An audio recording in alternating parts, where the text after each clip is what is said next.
నేను నారా లోకేష్ అనే నేను శాసనము ద్వారా నిర్మితమైన భారత రాజ్యాంగం పట్ల నిజమైన విశ్వాసం విధేయత చూపుతానని, భారతదేశ సార్వభౌమ అధికారాన్ని సమగ్రతను కాపాడుతానని, ఆంధ్రప్రదేశ్ రాష్ట్ర మంత్రిగా నా కర్తవ్యాలను శ్రద్ధతో అంతర్గత శుద్ధితో నిర్వహిస్తానని, భయం కానీ పక్షపాతం కానీ రాగద్వేషాలు కానీ లేకుండా రాజ్యాంగాన్ని శాసనాలు అనుసరించి ప్రజలందరికీ న్యాయం చేకూరుస్తానని దైవ సాక్షిగా ప్రమాణం చేస్తున్నాను. నేను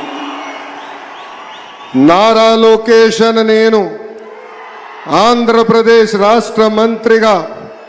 నా పరిశీలనకు వచ్చిన లేదా నాకు తెలియవచ్చిన ఏ విషయాన్ని నా కర్తవ్యాలను సక్రమంగా నిర్వహించేందుకు అవసరమైన మేరకు తప్ప ప్రత్యక్షంగా కానీ పరోక్షంగా కానీ ఏ వ్యక్తికి